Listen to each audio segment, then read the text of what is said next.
इस वीडियो में हम लोग जो 67 बीपीएससी के बहुत ही इम्पोर्टेंट टॉपिक जो कि बच गया था, मैं भूल गया था इसके बारे में, उसको हम लोग डिस्कस करेंगे। और ये है इंडियन इकोनॉमी सर्वे 2021 से लेकर के 22 तक का। ये टॉपिक जो है बीपीएससी प्रीलिम्स के लिए काफ़ी इम्पोर्टेंट है और इससे एक क्वेश्चन या दो क्वेश्चन आप रख लीजिए कि आएंगे ही आएंगे। तो ये आपको करके ज़रूर जानी चाहिए। अगर आपने पहले कर लिया है तो इस वीडियो को देखने की ज़रूरत नहीं है। हिंदी में जो है मैं इसके जस्ट बाद या शाम तक जो है मैं अपलोड कर दूंगा। तो क्या है, सबसे पहले शुरू करते हैं कि इकोनॉमिक सर्वे होता क्या है। तो इकोनॉमिक सर्वे जो होता है, यहाँ लिखा हुआ है 2021 से लेकर के 22 तक का। तो इसमें जो होगा कि 2020 से लेकर के 21, ठीक है, जो फाइनेंशियल ईयर होता है उसमें जो डेवलपमेंट हुए हैं उसको दिखाता है।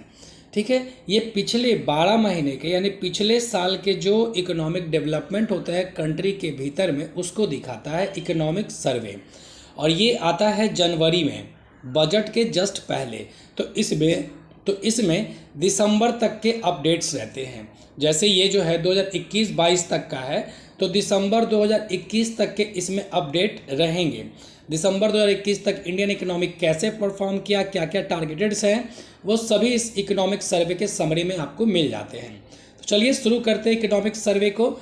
तो इकोनॉमिक सर्वे 2021 से जो 22 तक का है वो इस्टीमेट किया है, वो ये अंदाज़ा लगाया है कि जो इंडियन इकोनॉमी होगी वो ग्रो कर सकती है 9.2% के रेट से इन 2021 टू 2022। ठीक है, जो फाइनेंशियल ईयर 2021 से लेकर 22 तक में होगा उसमें जो हमारी जीडीपी होगी वो 9.2% के रेट से इंक्रीज करेगी। केवल मैंने मेन इंपॉर्टेंट फैक्ट्स को ही उठाए हैं जो कि आपके एग्जाम के लिए ज़रूरी हैं। ठीक है, और जो क्वेश्चन पूछेगा ना उसमें आप ईयर ज़रूर ध्यान रखिएगा कि ईयर कौन सा वो पूछा जा रहा है, किस इकोनॉमिक सर्वे के ईयर से पूछा जा रहा है। कई बार बीपीएससी जो है वो पिछले साल के इकोनॉमिक सर्वे को पूछ देती है और उसमें आप अगर ये मार के आते हैं तो आपका गलत हो जाएगा, है ना। हालांकि उतने पुराने इकोनॉमिक सर्वे को पढ़ने की ज़रूरत भी नहीं है। एक क्वेश्चन के लिए जो करेंट और लेटेस्ट वाला होता है उसी को हम लोग पढ़ करके जाते हैं। तो इकोनॉमिक सर्वे के अनुसार जीडीपी जो होगा वो 9.2% के रेट से 2021-22 में ग्रो करेगी। ये 2020 से 21 में 7.1 के रेट से कॉन्ट्रैक्ट हुआ था, कॉन्ट्रैक्शन हुआ था, मतलब कि ये गिरावट हुई थी, इंक्रीज नहीं हुआ था। क्या हुआ था? गिरावट हुआ था। और 2022 से लेकर के 23 में 8 से 8.5% के रेट से ये ग्रो करेगी। तो ये तीन इंपॉर्टेंट डाटा हैं जो कि आपके लिए इंपॉर्टेंट है। एक तो कि 2021 से लेकर 22 में 9.2% के रेट से बढ़ेगी। ठीक है, 2022 से लेकर 23 में 8 से 8.5 के रेट से बढ़ेगी। और 2020 से 21 में ये जो है 7.1 के रेट से घटा था। तो ये जरूर याद रखिएगा कि बढ़ना घटना ये याद रखिएगा। चलिए, अब वर्ल्ड बैंक और एशियन डेवलपमेंट बैंक ने भी कुछ अपने एस्टीमेट निकाले थे, जिसके अनुसार से वर्ल्ड बैंक के अनुसार इंडियन जीडीपी जो है वो 8.7% के रेट से ग्रो करेगी इन ईयर 2022 टू 2023। 2022-23 में जो है 8.7 के रेट से वो इंडियन इकोनॉमी जो होगी वो ग्रो करेगी। ये वर्ल्ड बैंक के अनुसार में है। और एशियन डेवलपमेंट बैंक के अनुसार जो है 7.5% के रेट से बढ़ेगी। ठीक है, तो ये आपको याद रखना है कि वर्ल्ड बैंक पूछ रहा है कि एशियन डेवलपमेंट बैंक पूछ रहा है। ठीक है, एशियन डेवलपमेंट बैंक का मुख्यालय कहाँ पर है, कमेंट में बताइए। ठीक है, और साथ ही इसमें जो है सबसे जो ज़्यादा भागीदारी है वो किस देश की है वो भी आप बताइए। अब है IMF, Indian monetary fund, international monetary fund के अनुसार जो है वो 2021 से लेकर 22 में 9% के रेट से बढ़ेगी। 2022 से 23 में भी 9% के रेट से बढ़ेगी। और 2023 से 24 में जो है वो 7.1% के रेट से बढ़ेगी। तो ये डाटा आपको इम्पॉर्टेंट है। ईयर भी आप ज़रूर याद रखिएगा कि 2021-22 पूछ रहा है, 22-23 पूछ रहा है या 23-24 पूछ रहा है।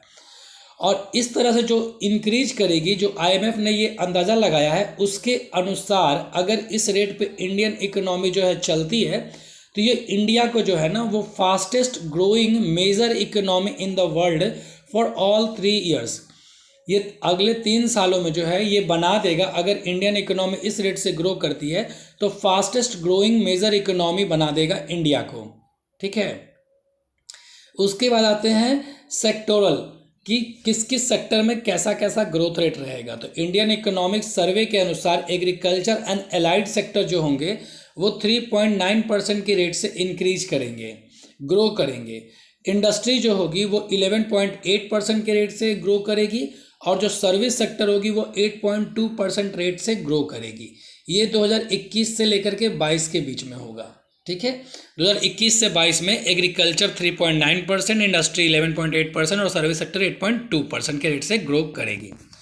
उसके बाद सेंट्रल गवर्नमेंट पे बहुत सारे कर्जे हुए थे जो कि कोविड के समय में लिए गए थे, लेकिन अभी जो है वो थोड़ा सा बढ़ा ही है क्योंकि कंट्री को जो है वो ग्रो करवाना है। तो सेंट्रल गवर्नमेंट का जो टोटल कर्जा जो है वो ग्रो कर गया है 49.1% of GDP to 59.3% of GDP in 2020 to 2021। 2020 से 21 में जो है सरकार पे जो टोटल कर्जा, सरकार पे जो कुल कर्जा है वो 59.3% है, जो कि 19-20 में जो था वो 49.1% था। तो ये आपको इम्पॉर्टेंट है कि 2020 से 21 में कितना है, 59.3% ऑफ जीडीपी है। उसके बाद इंडिया का जो एक्सटर्नल डेप्ट है, जो बाहरी कर्जा है, जो बाहरी देशों से कर्जा लिया गया है, वो कितना हो गया है, वो हो गया है $593.1 billion at the end of September 2021। सितंबर 2021 के अंत तक जो कुल विदेशी ऋण था, मतलब कुल जो बाहरी ऋण था, वो कितना हो गया था, $593.1 बिलियन का। उसके बाद फॉरेन एक्सचेंज रिजर्व जो कि क्रॉस हो गया था 633.6 बिलियन 31 दिसंबर 2021 तक में, जो कि बहुत ही अच्छी बात है। 633.6 बिलियन का हो गया था 31 दिसंबर 2021 तक का। ठीक है, ये हमारा कुल विदेशी मुद्रा भंडार था और ये बहुत ज़रूरी होता है कंट्री को एडवर्स कंडीशन से निकालने के लिए। ठीक है, जैसे अभी श्रीलंका में इकोनॉमिक कंडीशन ख़राब चल रही है, तो इसका कारण क्या है कि उनके पास फॉरेक्स रिजर्व नहीं है, जिसके कारण वो बाहर से इंपोर्ट नहीं करवा पा रहे, उनको खरीद नहीं पा रहे हैं। ठीक है, और महंगाई बहुत ज़्यादा बढ़ गई है, तो ये कंडीशन है। तो हमारे पास ऐसी कोई भी कंडीशन नहीं है, हमारे पास 633 बिलियन के ऊपर का फॉरेक्स रिजर्व है। ठीक है, उसके बाद इस तरह से जो उतना फॉरेक्स रिजर्व है, तो ये हमारे इंडिया को 4th लार्जेस्ट फॉरेक्स रिजर्व बनाता है पूरे वर्ल्ड में, आफ्टर चाइना, जापान और स्विट्जरलैंड। इन तीनों देशों के पास जो है हमसे ज़्यादा विदेशी मुद्रा भंडार है, चौथा नंबर पे हम आते हैं। इसके बाद है कि इंडिया का जो ओवरऑल स्कोर है, नीति आयोग एक रिपोर्ट निकालती है एसडीजी इंडिया इंडेक्स, उसमें 66 नंबर पे ये चला गया है और जो कि था 2019-20 में 60। तो हमारा सस्टेनेबल डेवलपमेंट गोल में भी अच्छा प्रोग्रेस हो रहा है, ये नीति आयोग के जो रिपोर्ट है वो बताती है। तो इसमें आपको दो चीज़ें याद रखनी है कि इंडिया का स्कोर 66 हो गया है 2020-21 में, और नीति आयोग जो है वो एसडीजी इंडिया इंडेक्स निकालती है। तो आपसे क्वेश्चन पूछ सकता है कि एसडीजी इंडिया इंडेक्स कौन निकालती है, तो नीति आयोग निकालती है। अब नीति आयोग जो है वो क्या है, एक कॉन्स्टिट्यूशनल बॉडी है, एक स्टैट्यूटरी बॉडी है, या फिर एक एग्जीक्यूटिव बॉडी है, आप ये कमेंट में बताइए। India has 10th largest forest area in the world. जो हमारे देश में जो फॉरेस्ट एरियाज़ हैं उसके मामले में पूरे वर्ल्ड में ये 10 नंबर पे आता है। उसके बाद 2020 में जो है इंडिया जो है वो 3rd नंबर पे था कि अपने जो फॉरेस्ट रिजर्व थे ना, फॉरेस्ट जो एरियाज़ थे उसको बढ़ाने में। 2010 से 20 के बीच में जितना भी फॉरेस्ट एरिया में इंक्रीज हुआ है, उस मामले में इंडिया जो है वो पूरे वर्ल्ड में 3 नंबर पे आता है। फिर 2020 में ही फॉरेस्ट जो हमारा जो एरिया था वो 24% है of India total geographical areas. ठीक है, इंडिया का टोटल ज्योग्राफिकल एरिया कितना है वो आप कमेंट में बताइए। साथ ही ये बताइए कि कितना होना चाहिए हेल्दी फॉरेस्ट कवर्ड एरिया किसी भी कंट्री के ज्योग्राफिकल एरिया के रिस्पेक्ट में। ठीक है, मतलब कि भारत के कुल जो वन क्षेत्र हैं वो कितना होना चाहिए, तब ये कहा जा सकता है कि नहीं, इसका जो वन क्षेत्र है वो पूरी तरह से हेल्दी है। और ये जो फॉरेस्ट कवर एरिया है 24% पूरे इंडिया के क्षेत्रफल का, वो पूरे वर्ल्ड के क्षेत्रफल का कितना है, वो पूरे वर्ल्ड के जो वन क्षेत्रफल है उसका 2% है। मतलब कि पूरे वर्ल्ड के वन एरिया के 2% इंडिया में है। ठीक है, तो ये आपको फैक्ट्स वेरी वेरी इंपॉर्टेंट है कि पूरे इंडिया के ज्योग्राफिकल एरिया के 24% पे वन है। जो कि वर्ल्ड के फॉरेस्ट एरिया के 2% के बराबर में है। अब है कि according to plastic waste management rules 2021, ये लाया गया था अगस्त 2021 में। तो प्लास्टिक वेस्ट मैनेजमेंट रूल्स 2021 के अनुसार इंडिया जो है ये लक्ष्य रखती है कि सिंगल यूज प्लास्टिक जो है वो ख़त्म कर देगी 2022 तक में। ठीक है, ये इंपॉर्टेंट लाइन है, आपको याद रखनी चाहिए। 2022 तक का ऐसा लक्ष्य है इंडिया का कि वो सिंगल यूज प्लास्टिक को ख़त्म कर देगी। उसके बाद एक टर्मिनोलॉजी है, इसका फुल फॉर्म भी पूछा जा सकता है आपसे क्वेश्चन में, लाइफ स्टाइल फॉर इन्वायरमेंट। ठीक है, लाइफ स्टाइल फॉर इन्वायरमेंट, इसका मतलब है लाइफ, और ये क्या है, ये कहता है कि urging mindful and deliberate utilisation, जो भी रिसोर्सेस है हमारे पास उसका हम लोगों को सही तरीके से यूटिलाइज करना है, यूज़ करना है, वेस्टेज नहीं करना है। तो ये लाइफ है। ठीक है, लाइफ का फुल फॉर्म भी याद रखिएगा, लाइफ स्टाइल फॉर इन्वायरमेंट। उसके बाद है India runs one of the largest food management programme in the world. India का जो फूड मैनेजमेंट प्रोग्राम है वो पूरे वर्ल्ड में सबसे बड़ा है, मतलब वो पूरे वर्ल्ड में सबसे बड़ों में से एक है। फिर है कि रोड कंस्ट्रक्शन इन इंडिया 2021, 2020 से 21 में जो इंडिया में रोड बनाए जा रहे हैं वो कितना है, तो 36.5 किलोमीटर पर डे, एक दिन में 36.5 किलोमीटर रोड बनाए जा रहे हैं इंडिया में।